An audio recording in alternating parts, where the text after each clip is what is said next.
পিছিয়ে আসো। ওই পুরনো বোতলে নতুন করে যেটা ঢালা হয় সেটা।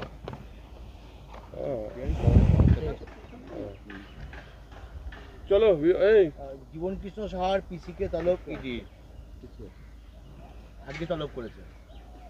দেখুন, ওর সঙ্গে সম্পর্কিত যারা যারা আছে, যাদের সন্দেহ ডাকবে।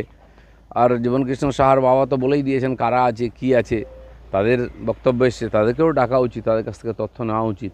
কারণ এটা কোনো ছোটো ব্যাপার নেই, বহু বছর ধরে এই ধরনের দুর্নীতি চলেই এসেছে, তথ্য এসেছে, আরও ডাক বাড়বে।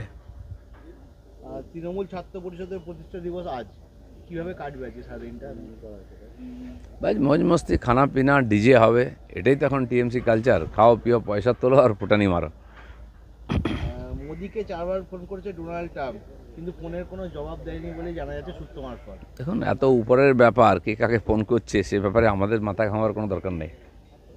রাজ্য সরকারের প্রতিশ্রুতি অনুযায়ী এবছর রাজ্যে পুজো প্যান্ডেলগুলোতে 80% ছাড় দেওয়া হবে, মানে বিদ্যুৎ বিলের ওপর। ভালো কথা, কিন্তু নতুন পুজো করতে গেলে তো অনেক সমস্যা।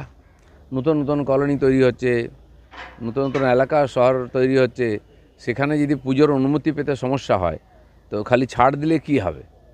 মানুষ নিজের পয়সায় নিজের খরচে পুজো করবে, ছাড় দেওয়ার দরকার নেই। কিন্তু পুজো করার মতো পরিবেশ এবং তারা যেন নিশ্চিন্তে পুজো করতে পারেন, সরকার এটা দেখার কথা, পুলিশের দেখার কথা।